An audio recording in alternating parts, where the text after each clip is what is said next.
수행문. 모든 괴로움과 얽매임은 잘 살펴보면 다 내 마음이 일으킨다. 그러나 어리석은 사람들은 이 괴로움과 얽매임이 밖으로부터 오는 줄 착각하고 이곳 저곳 이 사람 저 사람을 찾아다니며 행복과 자유를 구하지만 끝내 얻지 못한다. 왜냐하면 행복과 자유는 밖으로 찾아서는 결코 얻을 수 없기 때문이다. 언제 어디에서 일어난 어떤 괴로움일지라도 안으로 살펴보면 그 모든 괴로움의 뿌리가 다 마음 가운데 있고 그 마음의 실체가 본래 공한 줄 알면 모든 괴로움과 얽매임은 즉시 사라진다.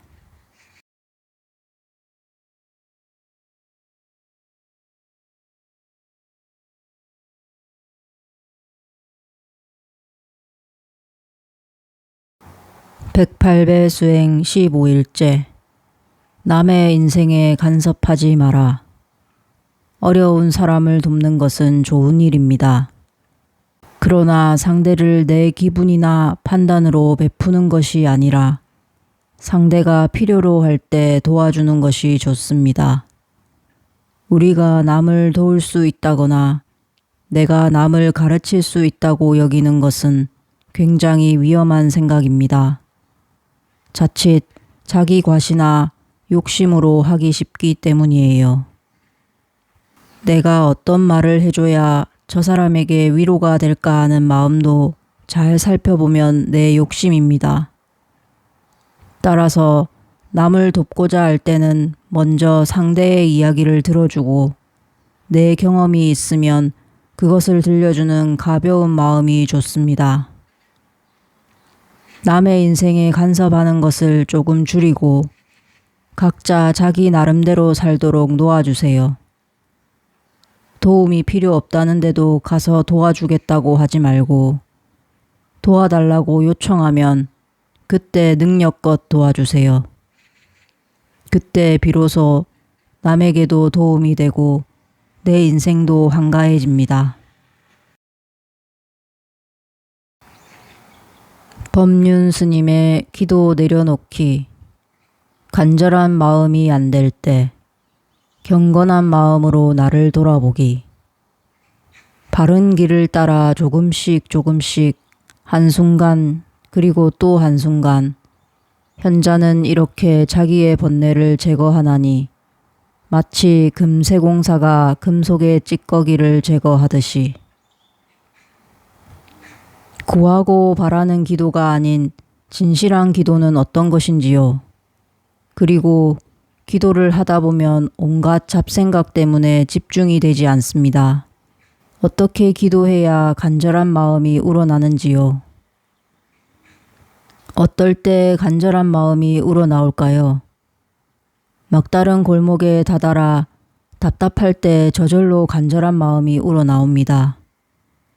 기도하면서 아이고 내 마음이 좀 간절해야 되는데 나는 언제 간절해지나 자꾸 이렇게 생각하면 이게 재앙을 자초하는 마음입니다.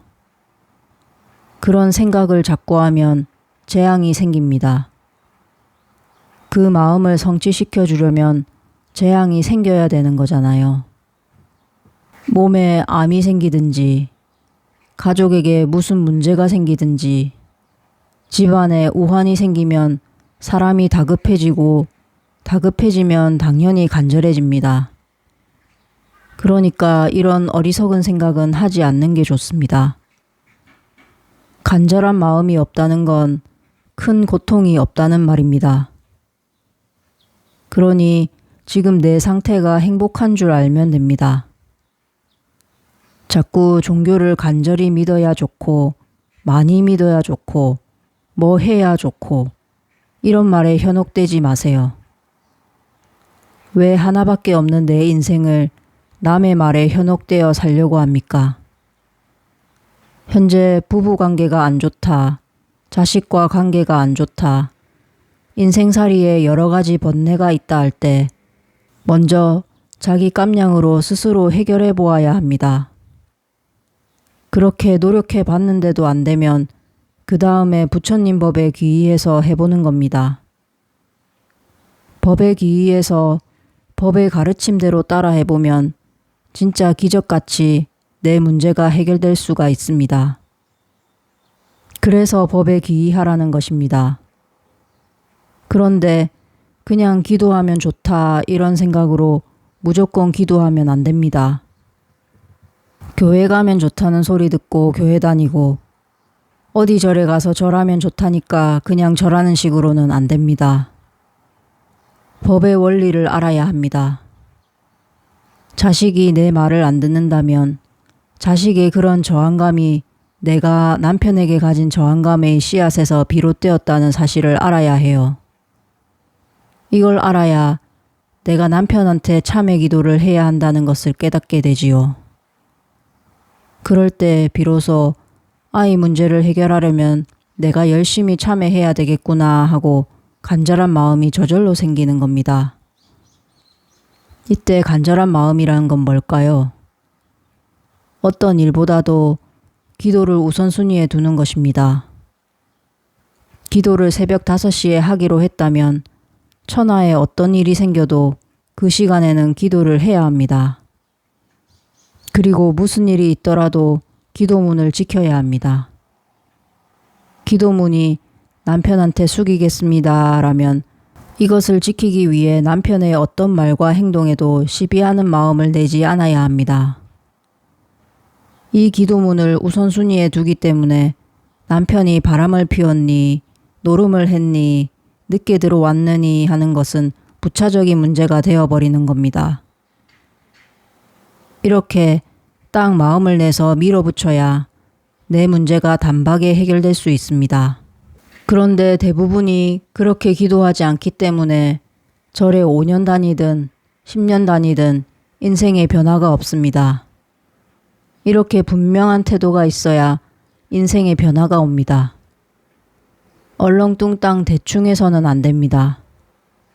게으른 마음으로 그저 부처님에게 의지해서 문제를 풀겠다는 생각은 불교 신자가 해야 할 태도가 아닙니다. 정법에 귀의해서 수행정진해야 합니다. 법을 듣고 이해하고 행하여 자신의 무지를 깨치는 쪽으로 용맹정진해야 합니다. 이렇게 하면 어떤 문제든 해결할 수 있습니다. 이것이 부처님의 가피입니다. 정진하면서 자기를 돌이키고 뉘우치고 자기 문제에 깨어있는 공부를 해나갈 때 붓다의 가피를, 불법의 가피를 입을 수가 있습니다. 인간 세상을 한번 생각해 보세요. 어릴 때에는 부모의 도움을 받아야 됩니다. 그런데 나이가 들어 장성했는데도 계속 부모한테 도와달라고 하면 사람들이 불효라고 흉봅니다. 부모가 늙어 죽을 때가 된 노인인데도 그때까지도 부모한테 도와달라고 손을 벌리면 아주 못난 놈이라고 손가락질합니다. 이것처럼 우리가 아무것도 모를 때에는 부처님이 우리를 보살펴 줍니다. 그런데 이제 부처님의 가르침을 이해했으니 이 가르침대로 행해서 해탈하면 됩니다. 그런데 해탈할 생각은 안 하고 계속 돈을 달라, 건강하게 해달라, 학교 붙여달라, 이렇게 세속적인 복이나 구하겠다고 매일 부처님한테 가서 쪼르면 부처님이 기뻐하실까요? 아닙니다. 설령 부처님이 뭐 좀 도와줄까 이래도 부처님 가만히 계십시오. 제 일은 제가 하겠습니다 하고 말해야 합니다. 그리고 거기서 더 나아가서 부처님 세상 일은 저희가 하겠습니다. 부처님은 이제 그만 안온하게 쉬십시오. 이렇게 말할 수 있는 사람이 되어야 합니다. 이런 사람이 바로 보디사트바, 보살입니다. 여러분은 왜 보살이 될 생각은 않고 계속 남에게 도움받는 존재가 되려고 합니까? 왜 꼭 지옥에 가서 지장보살에게 구제받을 생각을 합니까? 지옥 중생을 구제하는 지장보살 같은 사람이 되겠다고 마음먹으면 지옥에도 안 가고 또 설령 지옥에 가더라도 지옥 중생을 구하는 사람이 되니 아무 문제가 없습니다. 왜 사업 망해서 누구한테 도와달라고 하는 존재가 되려고 합니까? 사업 성공해서 어려운 사람 도와주는 사람이 되어야지요. 도와주려는 마음을 내면 언제나 도와주는 존재가 되고, 도움을 받아야 된다는 생각을 가지면 평생 도움을 받는 존재가 됩니다. 언젠가 어떤 분이 이런 질문을 했습니다. 자기가 맏며느리로 시집와서 시동생, 시누이 다 시집장가 보냈는데 아직도 자기를 찾아와 도와달라고 해서 괴롭다는 겁니다. 전생에 무슨 죄를 지어서 항상 도와줘야만 하냐고 한탄하기에 제가 그랬어요. 그러면 안 도와줘도 되는 사람, 도와달라고 하는 사람이 없는 그런 처지가 되고 싶습니까? 그러니까 그렇게 되고 싶다고 그래요. 그래서 조금 기다리세요. 이제 당신 집이 폭삭 망할 테니까 했지요. 그랬더니 그 사람이 왜요? 왜 폭삭 망해요? 하고 놀라서 물어봐요. 그래서 그랬습니다. 폭삭 망하면 아무도 당신한테 와서 도와달라고 안 하잖아요. 사람들이 나한테 와서 도와달라고 하는 걸 귀찮게 생각하는 건 부처님, 나 좀 망하게 해주세요 하고 비는 것과 똑같습니다. 그런 어리석은 마음을 내지 마세요. 항상 누군가 나한테 와서 도와달라고 하는 걸 기쁘게 생각해야 합니다. 내가 저들보다는 조금이라도 더 있어서 도와줄 수 있음에 감사해야 합니다. 이런 사람을 보살이라고 합니다. 그래서 보살의 원을 세우면 건강한 몸으로 남을 보살펴주는 사람, 베푸는 사람이 됩니다. 그런데 우리가 보살이 못 되는 이유는 우리가 계속 중생으로 남기로 원을 세우기 때문입니다. 이거 도와주세요. 저거 도와주세요. 이게 무슨 말입니까? 나 영원히 중생되게 해주세요. 이 말입니다. 그러니 절에 30년을 다녀도 중생에서 한 발짝도 못 벗어나는 겁니다. 중생이 되기로 원을 세웠기 때문입니다. 이제부터는 부처가 되기로 원을 세워보세요. 보살행을 하기로 원을 세우세요. 그래서 틈나는 대로 뭐든지 남을 주고 남에게 이해받기보다는 남을 이해해주고 이렇게 늘 내가 뭔가 이 세상에 보탬이 되는 사람이 되겠다고 마음을 내서 살아보세요. 그러면 아무 문제 없이 무슨 일이든 다 잘 됩니다.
you.